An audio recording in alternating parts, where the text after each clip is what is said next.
El secuestro y robo de niños en Estados Unidos y la indiferencia de la ONU ante tal hecho será nuevo. Aquí te lo diremos claramente. Venezuela denuncia el secuestro de 18 niños y niñas venezolanas en Estados Unidos tras procedimientos de deportación y detenciones masivas de migrantes. En paralelo, el alto comisionado para los derechos humanos de la Organización de Naciones Unidas, Volker Turk, ofreció una actualización de un informe sesgado sobre Venezuela, pasando por debajo de la mesa todas las denuncias de abusos y maltratos de los migrantes venezolanos en Estados Unidos. Nada raro, pues al menos desde el año 2014 todos los predecesores de Turk han emitido informes parcializados políticamente y con graves deficiencias metodológicas sobre la situación real de los derechos humanos en Venezuela. El secuestro institucionalizado y la retención forzosa de niños, niñas y adolescentes en Estados Unidos tampoco es nueva. De hecho, la operatividad de refugios para migrantes se ha convertido en un negocio multimillonario, pues de acuerdo al diario The New York Times, la ONG Southwest Case Programs ha recibido 955 millones de dólares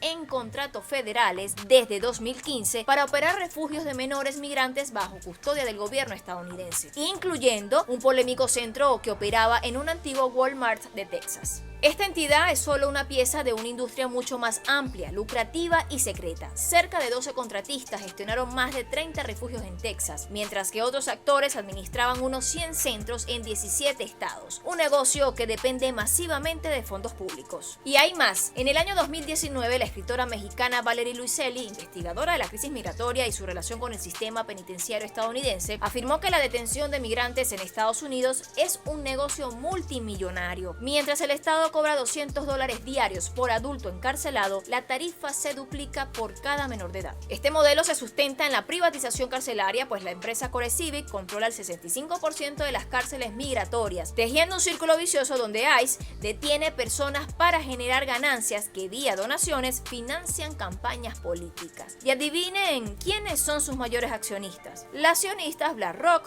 Vanguard, Wall Hill, FMR y Goldman Sachs. Y aunque hoy el secuestro de los niños migrantes es un negocio lucrativo, hay antecedentes que destacan cómo en el pasado Estados Unidos utilizó esta práctica cruel como arma política y de guerra, pues de acuerdo a datos de la organización African American Research, desde 1865 y hasta al menos 1970, Estados Unidos arrancó a niños afroamericanos e indígenas de sus padres. Este dato fue ampliado en una nota titulada La cruel historia de Estados Unidos de separar a los niños de sus padres, del diario The Washington Post, que describe cómo le quitaban los bebés a sus madres cuando ellas o sus hijos eran vendidos como esclavos. Tras abolir la esclavitud, Estados Unidos reinstauró una política de separación familiar forzada a fines del siglo XIX, obligando a miles de niños indígenas a ingresar en unos 150 internados gubernamentales o religiosos. Esta práctica fue vinculada con otras políticas estatales de separación en el pasado, como la de orfanatos para hijos de familias pobres en el siglo XX, caso que afectó, por cierto, a Malcolm X, evidenciando un patrón histórico de fractura familiar sistematizada.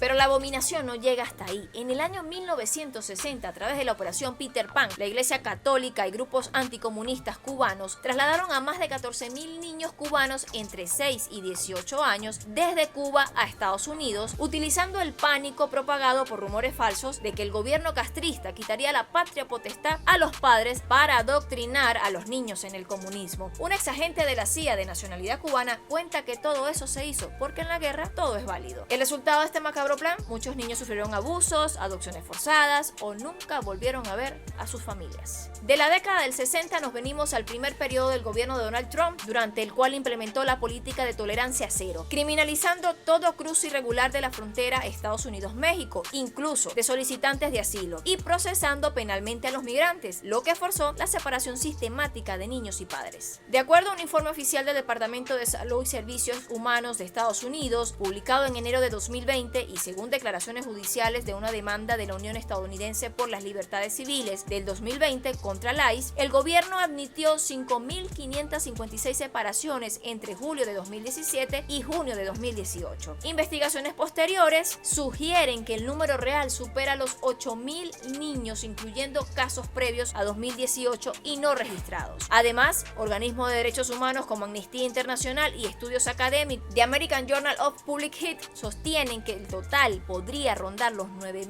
niños. ¿Y qué ha dicho Trump al respecto? Veamos.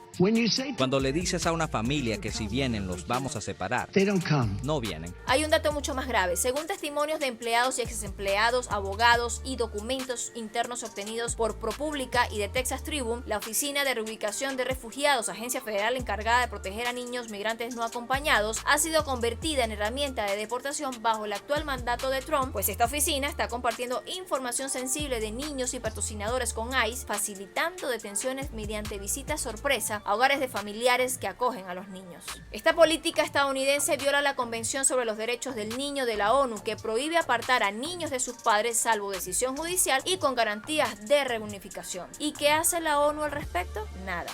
Entonces, ¿la política de separación de familias y secuestro de niños migrantes en Estados Unidos es nueva? ¿O se trata de una política que ha estado silenciada por la ONU? Aquí te lo dijimos claramente.